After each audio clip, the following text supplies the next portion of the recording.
Hi, welcome to Esther's Laguna Woods show where every guest matters. Today we have a very special guest. She's the director of OC Normal and her name is Candice Haas. Hi, Candice. Hi, thanks for having me today. It's so nice to have you back. Yeah. Welcome back. Thank you.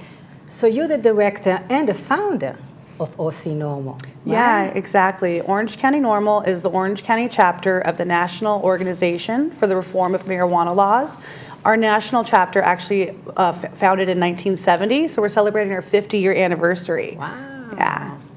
So you were instrumental in legalizing dispensaries in Santa Ana. How did you do that? Yeah. Well, if anybody was around in the cannabis industry about 7 years ago, Santa Ana had about 125 illegal, unlicensed operators. And it was kind of the system where they were open for business. The city would go and shut them down, arrest people, and the next day they'd be open again. And it was just this continuing cycle of nothing really getting accomplished. And so I proposed to the council that they regulate the dispensaries and tax them. At the time, they weren't really interested in it. They thought it was a little too politically risky. So instead, I went and I started a PAC, a political action committee, and I had 20 of the best players in the industry, dispensaries that were trying to operate legally back then, donate to the campaign. We raised $250,000. We gathered 13,000 valid signatures, and we turned them in, and we qualified for the ballot. Eventually, the city actually put a measure against ours, so there was 2 pro-cannabis measures. So we were just happy that one of them passed. And in the end, the city's measure did pass with 60%, and that's how we have the dispensaries in the city right now. Is there anything new in the industry? I mean, there's so many new things. Yeah, definitely. There's a lot of new things going on. There's a government agency called the Bureau of Cannabis Control. That's our main regulatory agency. But they also work with the CFDA, the California Department of Food and Agriculture, and also the Department of Public Health to regulate the dispensaries. So really there's 3 bureaus, and it gets a little confusing. So in 2021, the governor has proposed to combine these bureaus and create a new department called the Department of Cannabis Control. So that's a big perspective change coming. Also, just this year, to make it a little bit easier for the dispensaries or for customers to recognize which dispensaries are legal and which ones aren't, they created a new campaign with QR codes. So every dispensary got a one-page piece of paper that has a QR code. What is that? Like a QR code is like a barcode that you can scan with your phone, and it immediately brings you to a web page. So each dispensary has to have this QR code displayed on the outside window so that people who want to know if the dispensary is legal or not can easily tell when they approach it. They can see, the legal licensed paperwork in the front of the window, so they know that they're going to a licensed dispensary. Wow. Because unbelievably, there is still a lot of illegal dispensaries out there. Even though we have so many licensed operators, they still say that 75% of the cannabis sales and transactions are done outside of the legal market. Why? Very surprising. Because it's cheaper or something? Yeah, unfortunately because right they now. don't pay taxes? Yeah, unfortunately right now the taxes being about 30% is still, enough to persuade people to use the illegal dispensaries because they are so easy to access and you're saving a lot of money. People just don't realize, though, that the products at the illegal dispensaries don't have any requirements as far as like testing or labeling. And a lot of things that end up on the illegal market are there because they can't pass the testing or they were rejected by the labs. Oh. And the companies don't want to lose money, so instead they just deviate it to the illegal market. Wow. So that's why it's so important to use legal dispensaries. Yes. As we all are aware of, there was a vape crisis earlier last year where some of these illegal brands were putting things that aren't good for your body inside their vape cartridges. Like so they were they were filling the cartridges with vitamin E oil, which is fine topically, but you don't want to smoke that. Yeah. So it was causing these vape illnesses. The CDC figured out what it was, and so since then most people have stopped using that, but still there's no guarantee unless you're getting it from a tested lab facility and buying it at a dispensary.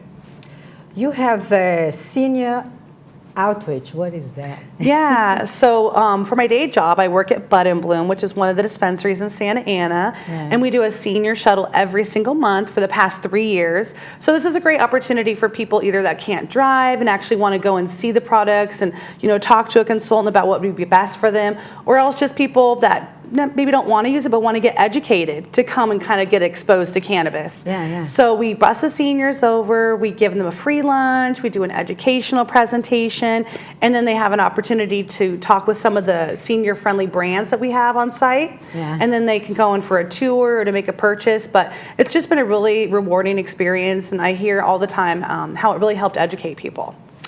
I heard that there's a lot of testing of, there's a lot of them, like. Yeah, thankfully there's a Starting. lot of testing laboratories. We were worried about a year ago that there was going to be enough to kind of keep the Yes. products moving through the system. But luckily a lot of labs have been popping up all across the state. Here in Orange County, the city of Costa Mesa, and La Habra, and Irvine, and soon to be Lake Forest allow for cannabis labs, which is really pretty cool. Wow. And interestingly, the standards that the state has set for cannabis products is 10 times higher than the standards that they have for organic foods at the grocery store. So for regular food products, they allow a certain amount of pesticide spray off because you can't prevent or control what your neighbors are doing, and they know that, we've had many years of agriculture and there's pesticides in the dirt and heavy metals and stuff. So for our food products, they allow that and they say there's a threshold that you can't go over. With cannabis, there's no threshold and it has to be zero.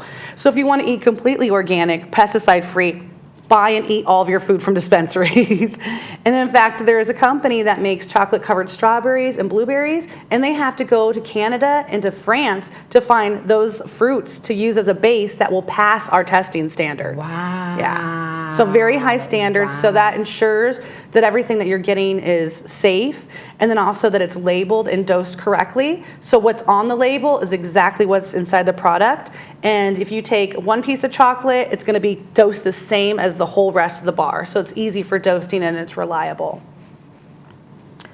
Can people test their own product? I mean, you go home and you want to see whether, is there anything like that? So under Prop 64, any adult can have 6 plants per house. Yeah. And if you're a patient, you can have 6 plants per patient. Yeah. So if you wanted to grow your own cannabis or make your own topicals or edibles, you can test your own product. California law allows these testing facilities to accept samples from customers. So you can have your own cannabis tested, which is good if you want to know how to dose yourself correctly.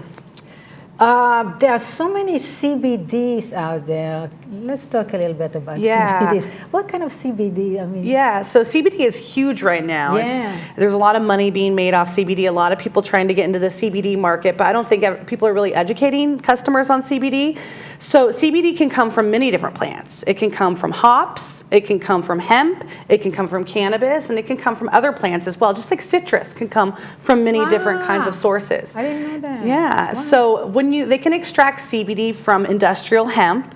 And when you're extracting CBD from an industrial hemp, you're getting a CBD isolate. So you're only getting that one CBD compound. When they isolate the CBD from a cannabis plant, then they also extract with it some of the minor cannabinoids, and then you're also getting a little teeny bit of THC. They can control it so the amount of THC that they're extracting and putting in the product is so low that you're not going to feel any psychoactive effects, like you're not going to feel high. But the THC actually helps the CBD be more effective in your body, and it helps bind to the receptors. And so when you're getting CBD from cannabis, you're getting all the cannabinoids, the flavonoids, the terpenes, everything. It's like a whole plant extract. So you're really getting more benefit. So besides that, it's like a vitamin versus like a medicine. The CBD hemp industry is not regulated at all. So these companies that you see at 7-Eleven, at Mother's Market, they have no regulation, and so they can actually put whatever they want in the bottle. They can say that there's 1,000 milligrams, and in fact, there's like 5.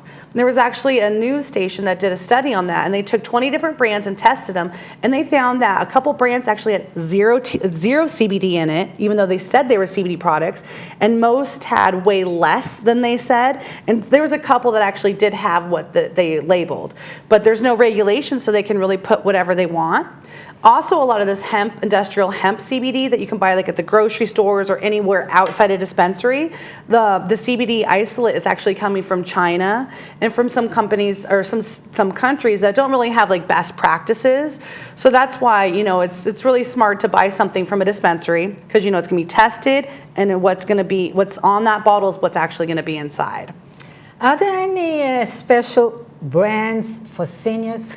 Yeah, actually the market has really realized this year that seniors are the fastest growing segment, and actually in 10 years there's going to be more people 55 and over than there is going to be younger than 55. So I think they've really kind of acknowledged this and grasped it. And so there's a lot of products nowadays that are either being created for the more health conscious person or for the senior.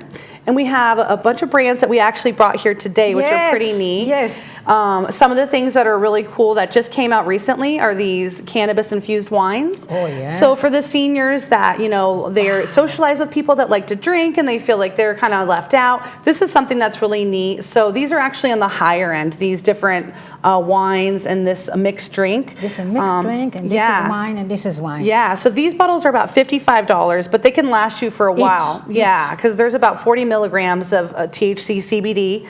This here would replace like a mixed drink, like you'd want to mix it with like soda water and stuff like that. And these run a little bit more, about 70, but they're really fun for a party and then for replacing, alcohol if you're trying to cut back or just kind of mix in with people that are. Also lately we've been having some products that are vegan. So this is really nice. This is a new brand of cookies that just came out called Cosmic. And they're actually really delicious, really moist cookies. Kind of reminds me of the ones you get like at the grocery store. So those are really neat. Also right here is a kind of vaporizer called the Dosist. What's nice about this vaporizer is when you inhale on it, once you've inhaled 2.25 milligrams of their cannabinoids, then it vibrates on your lip. So it's really easy to dose how much you're getting through a vaporizer. And the vaporizer is nice because it's a really quick delivery method if someone's having like breakthrough pain or anxiety and they just need something right away. A vaporizer, it will hit you within a couple seconds, and then the effects will actually go away within an hour. So, you can get back to your normal activities. And then, of course, there's topicals over there. We have some roll-ons and some lotions, which is really great and easy to apply. In front of that, they have transdermal patches. So transdermal patches are really neat because you can place them on the inside of your wrist, and it systemically can get into your blood system, and it helps. Which one is that? That's the one in the very front, the white patches right there. Wow. And even though they're dosed at 10 and 25 milligrams, you can actually cut them up into quarters to have a lower dose. And what's nice about the transdermal patches is, they stick really well, so you can go about your normal activities, and, you don't have to worry about redosing yourself because they last about 24 hours. And then one of the newer things that we see is they're trying to make dosing easier for seniors as well. So this brand here, Outco, actually created a line for seniors called Thrive. And so it's all senior-focused products, and they've made a disposable individual dosing. So you can actually put these next to your nightstand, and if you wake up in the middle of the night and you can't sleep, you can tear one off, open it, and you don't have to worry about getting the dropper out and kind of, dosing yourself correctly. Wow. And then of course, you have the regular sublinguals, which would be the liquid that you put in your tongue. Yeah. And you want to make sure that you let it soak into your mouth and hold it in there for a couple minutes so that it will hit your blood system faster. Some of them have alcohol and some of them don't. Well, actually, the Bureau doesn't allow drinking alcohol. No. You mean, so if a topical is alcohol-based, then we call it transdermal. That means that it can actually get through the 7 layers of your skin and get into your blood system. So the patches, Mary's has transdermal products. So the white bottles and the patches, those are transdermal because they're alcohol-based. So they can get into your blood system. So you actually may feel like a little higher, euphoria, a nice little feeling. If topicals are water-based or oil-based, then they can't soak into your blood system. And so they help with skin conditions and inflammation, but you don't have to worry about feeling high or getting any kind of mood-altering effects of it. And that's something that's really neat that I have a lot of seniors are really interested in is these teas. So there's CBD and THC infused teas, which are really nice because a lot of people drink tea, and it's just you can replace your regular tea at nighttime with one of these blends that will help you sleep better. And then they also have CBD and THC infused honeys.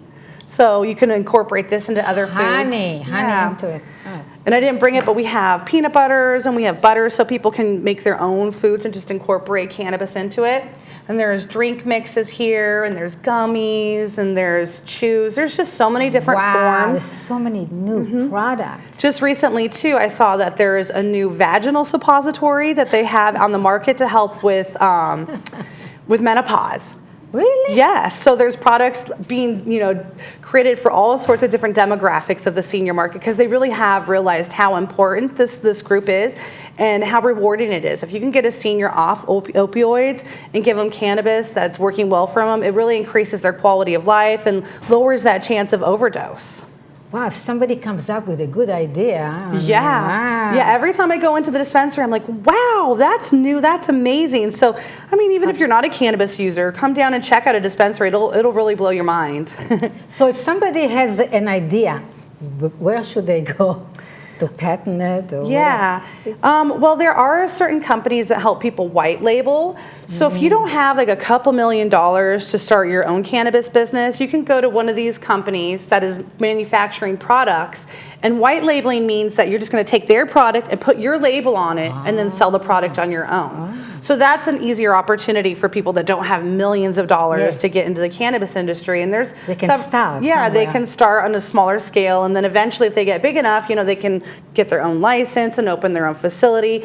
But there is ways that people can get in, but still, it does take a lot of work. It's really hard to work your way through the process and get to that final point where you're selling on the market or you're opening a dispensary. But it really is an opportunity for generational wealth. If you really are willing to put the hard work into it. And seniors right now can work in the industry. Yeah, like that's accounting or that's a good point.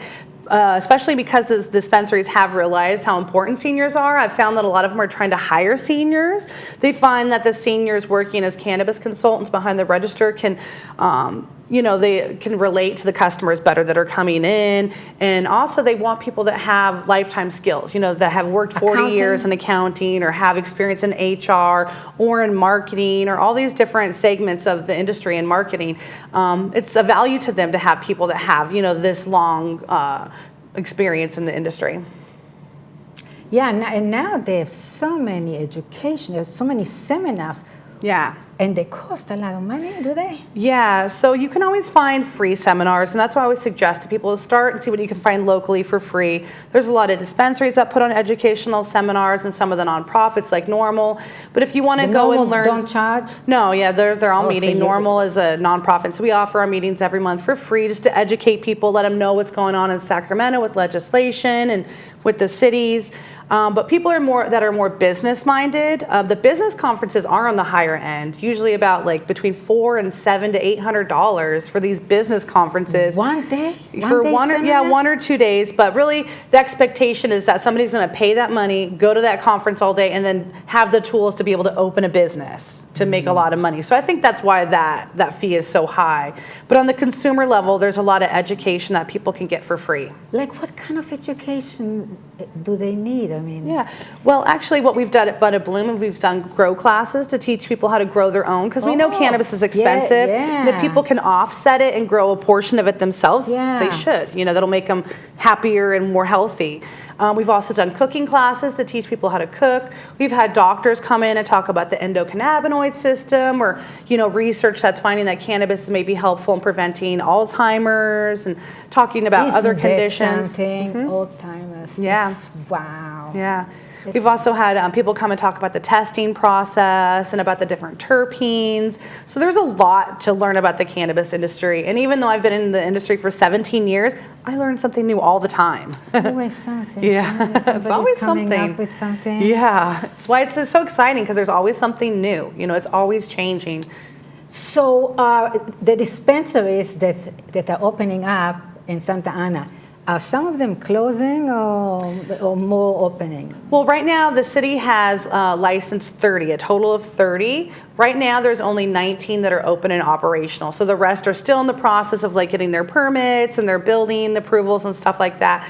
So in about a year to 2 years, we'll have up to 30, which is kind of amazing. Santa Ana itself? Yeah, in Santa Ana itself. So in Santa Ana, the dispensaries can only be in 2 areas, right by the Orange County Airport, and then also by South Coast Plaza. And in those 2 areas, they have to be 1,000 feet from each other. So if you go in those 2 areas, pretty much you will see one every 1,000 feet. That's how they squeeze the 30 in. But exciting news is that the city of Anaheim and Fullerton are both looking to license retail shops. So that'll be really nice for the seniors that live throughout the county, that they don't have to just travel to Santa Ana. Because right now, Santa Ana is the only place legally where you can have a cannabis sale.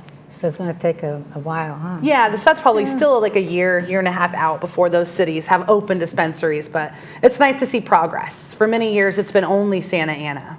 Wow, we almost covered everything. Well, how about you want to try some wine? Yes. You want to try some of this cannabis-infused wine? Oh my God. So this one right here is it's like a rosé, like a cannabis rosé. So again, they make it the same way that they actually make wine, but then they extract all the alcohol out and you put the THC instead, which is really pretty cool. And I've tried it before, and it tastes just like regular rosé. So this is the rosé one. This is the Sauvignon Blanc one. So go ahead and take a try and see what you think. It smells like wine. I actually like it better than wine too. I'm not really an alcohol drinker. I love it. Isn't that it's nice? Not like hard, like wine. It's Yeah. easy. It's easy on the throat and the palate. Yes, it's I think easy. it's delicious, Or the you know? throat, yeah. Take another one. If you want to, we can try one of these cannabis cookies. This is Dr. Norm's. And this brand was started by a son and daughter whose father was a physician and who needed cannabis at the end of his life. Packaging's always so easy to open, right? No, it's not, is it? You have to, So they created this brand to help their father. So this is Dr. Norm's. And these ones are unmedicated, but you can taste what the taste is. It is medicated? Unmedicated. Unmedicated. Yeah, so I got unmedicated samples for the show.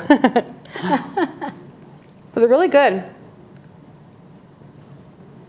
And what I like about the cookies is, it's like my little treat before I go to bed. I have them by the fridge, and so it's like, oh, it's my treat at the end of the night. I'm going to have a cookie, and it also helps me sleep better, Wow. And I know with a lot of seniors, sleep is a big issue. Either they just can't get to sleep, or they can, but then they wake up in the middle of the night, and they can't get back to bed. They're up like 3, 4 in the morning, and that's when their day starts. So cannabis is really good for helping you fall asleep and then stay asleep. How many hours, like? Well, typically, like an edible will last 6 to 8 hours. Wow. So if a senior is comfortable with edibles, then that's a good product to start with if you want to use it for sleep. Also, there's a cannabinoid called CBN, and it's easy to remember because it's like N for nighttime, like CBN. Oh, yeah. And CBN is actually the cannabinoid that causes sedation. So, if you want to fall asleep, you want to try to find a product that has a lot of CBN in it. And actually, Mary's Medicinals, the one that has the patches and the creams, they actually have a CBN patch as well. And some of their products that are CBN rich will help you fall asleep. And CBN is really good for getting you into the actual REM cycle of sleep that helps you actually repair your body overnight.